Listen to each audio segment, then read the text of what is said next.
महाराष्ट्र संध्या news channel, आवाज महाराष्ट्राचा।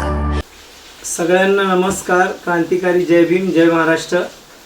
मी एका गंभीर विषयाला घेऊन आलेलो आहे, पण तो विषय घेण्या अगोदर दिनांक 10 ऑक्टोबर 26च्या जे वृत्तपत्रात एक जाहिरात बघितली, त्या जाहिरातीत एकूण 935 पदांची शिक्षक बालवाडी प्रकरणात जी भरती होते त्याबद्दल पहिलं तर मी बृहन्मुंबई महानगरपालिका शिक्षण विभागाचं अभिनंदन करतो। पण माझ्यासमोर हे पत्रक वाचल्यानंतर जो प्रश्न निर्माण झाला आहे तो प्रश्न मी तुमच्या समोर ठेवणार आहे। कारण हा प्रश्न निर्माण ह्याच्यासाठी होतो की 2001चं जर CDOची भरती बघितली तर त्यात अनेक म्हणजे 250-300 महिलांना त्यावेळेस महानगरपालिकेने अपॉइंट केलेलं, त्यांचं काय झालं हा प्रश्न निर्माण होतो। त्याच्यानंतर 2007ला 504 बालवाडींची पूर्ण भरती प्रक्रिया राबवण्यात आली, त्यांचं काय झालं, माझा हा प्रश्न त्यातून निर्माण होतो। एवढंच काय तर 2008-9ला MPS म्हणजे महानगरपालिकेच्या इंग्रजी माध्यमसाठी ज्या ज्युनियर सिनियरसाठी ज्या शिक्षकांची भरती करण्यात आली ती तर एवढी चांगल्या आणि पद्धतीची भरती करण्यात आली। त्यांना सुरुवातीला त्या काळात 5,000 पगार देण्यात आला, त्यांना आजही 5,000 पगार आहेत। त्यात 250-300 ज्या शिक्षिका होत्या त्या कुठं गेल्या, त्यांची विविध कारणं देऊन त्यांना घरी बसवण्यात आलं आणि आज तिथे मुश्किलनी 15-20 शिक्षिका काम करतायत। त्या भरतीचं काय झालं? आणि म्हणून मी जे 10 ऑक्टोबरची भरतीची प्रक्रिया जेव्हा जाहिरात वाचली तेव्हा मला ह्या सगळ्या गोष्टी दिसल्या। आणि दुसरं उदाहरण माझ्या समोर आलं ते म्हणजे मागच्या 2 वर्षापासून कामगार आयुक्त कार्यालयात विविध, यापूर्वीही खूप लढे दिले, पण मागच्या 2 वर्षापासून सातत्याने हा विषय मी लावून धरला आहे की जे कार्यरत असलेल्या सेविका तथा शिक्षक मदतनीस यांना सोयी सवलती मिळाल्या पाहिजेत, रजा मिळाल्या पाहिजेत, त्यांच्या हक्काचे अधिकार मिळाले पाहिजेत। तसं काहीच केलं जात नाही। उलट 2021 आणि 22 या दरम्यान माननीय आयुक्तांची परवानगी घेऊन यांना अधिकृत संस्थेमध्ये टाकण्यात आलं। म्हणजे ज्या भरती प्रक्रियेतून झालेल्या सेविका होत्या त्यांना नंतरच्या काळात म्हणजे आता संस्थेमध्ये टाकलेलं आहे।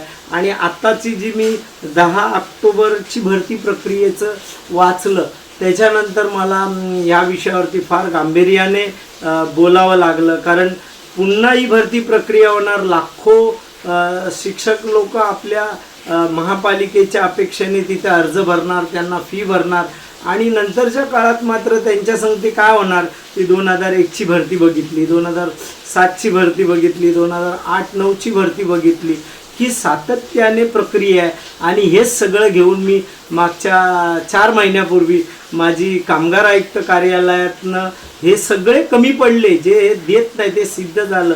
आणि या सगळ्या प्रक्रियेनंतर कामगार आयुक्त कार्यालयातनं माझी केस कोर्टामध्ये आज दाखल झालेली आहे आणि कोर्टामध्ये 2 हिअरिंगसुद्धा झालेले आहेत आणि या विषयावर आम्ही काम करतोय। पण ह्या गोष्टीचं काम करताना मला एक प्रकर्षानं जाणवलं की महानगरपालिकेमध्ये प्रचंड मोठ्या युनियन आहेत, यांनी कुणीच इथे लक्ष घातलं नव्हतं। माझी ही प्रक्रियाची भीती घेऊन म्हणा किंवा कसं म्हणा, आज सगळ्यात मोठी 1 नंबर युनियन मानली जाणारी म्युनिसिपल मजदूर युनियन सारख्या युनियनला मला विरोध करायला यावं लागलंय। ही तिथं एक हा माझा विजय आहे, हे मी आनंदी आहे, खुश आहे। आणि मी त्यांना सांगू इच्छितो की मी अजून तुम्हाला विरोध केलेला नाही, नाहीतर महानगरपालिकेमध्ये कशा पद्धतीने डॉक्टर बाबासाहेब आंबेडकरांनी दिलेले सगळे कामगारांचे अधिकार तुम्ही लोकांनी नष्ट केलेत, हे जर मी सांगायला लागलो तर मी हाडाचा आंबेडकरी चळवळीतला कार्यकर्ता आहे, हे लक्षात ठेवा। मी अजून बोललेलो नाही, मी बोलायला सुरू केलं तर शेकडो कामगार, हजारो कामगार, किंबहुना सगळेच कामगार तुमचे फॉर्म 0-0 केल्याशिवाय राहणार नाहीत, हे सांगतो। त्यामुळे मी तुमच्यासारख्या यांना भीक घालत नाही। मी आंबेडकर घरातून तयार झालेला कार्यकर्ता आहे, कुणाच्या बापाला घाबरत नाही। माझा लढा हा प्रामाणिक आहे। या सेविका शिक्षकांना मदतनीसना त्यांचे न्याय हक्क मिळावे ह्याकरता, आणि तो मी जिंकणारच. मी ते वृत्तपत्रातील जाहिरात वाचल्यानंतर मला हे सगळं सुचलं की बाबा हा लढा मी अगदी सुरुवातीपासून लढतोय. या लढ्यात कुठल्याच युनियन कधी आल्या नाहीत आणि कुणाला आम्ही कधी विरोधी केला नाही, कारण त्या खरंच मोठ्या युनियन आहेत. त्यांच्या नादी लागण्यात काय अर्थ नाही. ते कायम कामगाराचं काम करतायत. हे सगळे कॉन्ट्रॅक्टमध्ये असल्यामुळे यांना कुठल्या सोयीसुविधा मिळत नसल्यामुळे वर्षानुवर्ष लढतोय आणि खोट्या खोट्या गोष्टी सांगवणं, काही करणं, ह्या सगळ्या गोष्टी ह्या मोठ्या युनियनला शोभत नाही. तरी देखील त्यांनी माझ्यासारख्या छोट्या कार्यकर्त्याला लढा देताना रोखण्यासाठी अनेक उद्योग केलेले आहेत.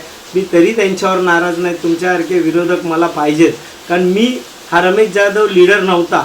फक्त विरोध मला मोठ्या प्रमाणात केला आणि त्यांचा प्रतिकार करता करता आज एक मी देखील कामगार चळवळीत मी माझा छाप सोडण्याचा प्रयत्न करतो आहे. आणि म्हणून या बालवाडी सेविका शिक्षक मदतनीस यांच्या लढ्यात मी एक म्हणजे मोठा हक्क त्यांना मिळवून देण्याच्या प्रक्रिया पूर्ण केलेल्या आहेत आणि लवकरच या सगळ्या गोष्टींचा खुलासा होईल. पण या भरती प्रक्रियेत परत एकदा मी बोलताना हे बोलेल की या भरती प्रक्रिया 2001च्या CDOने ज्या नियुक्ती केलेल्या सेविकांचं काय झालं, 2007-08ला 504 बालवाड्यांमध्ये लिगली भरती केली, त्याचं काय झालं.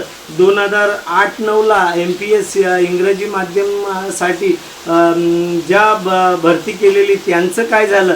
आणि आता आहेत त्यांना तुम्ही कुठल्या सोयीसुविधा देता का, आणि आता लिगली पुन्हा एकदा भरती करताय. त्यामुळे मला नक्कीच तुमच्या त्याच्यात काहीतरी फसवेगिरी दिसते. पण एक गोष्ट मला नेहमी त्या शिक्षण विभागात काम करताना प्रकर्षाने जाणवली, ती म्हणजे त्या कार्यालयातले उपायुक्त शिक्षण. हे उपायुक्त शिक्षणाने नेहमी आमचं म्हणणं ऐकून घेतलं आणि त्यामुळे आम्हाला हा लढा करताना आम्हाला ताकद मिळत राहिली की ते ऐकून घेतल्यामुळे या सगळ्या प्रक्रिया आम्ही लवकरच त्यांना भेटून त्यांच्याही ही बाब सर्व लक्षात आणून देणार आहोत. पण मी आपल्याला या माध्यमातून सांगू इच्छितो की भरती प्रक्रिया सगळ्यांनी उतरलं पाहिजे, ही कौतुकाची बाब आहे. पण ह्या गोष्टीत मागच्यासारखं होणार नाही याची काळजी हा कामगार नेता रमेश मारुती जाधव घेणार आणि गप्प बसणार नाही. ही सगळी प्रक्रिया अगदी कायम कामगाराचीच होईल आणि याच्यामध्ये जे आत्ता कार्यरत असलेल्या सेविका शिक्षक मदतनीस यांना कशी संधी मिळेल ही माझी लढाई असणार आहे. जय भीम, जय महाराष्ट्र. महाराष्ट्र संध्या न्यूज चॅनल सबस्क्राईब करा. धन्यवाद.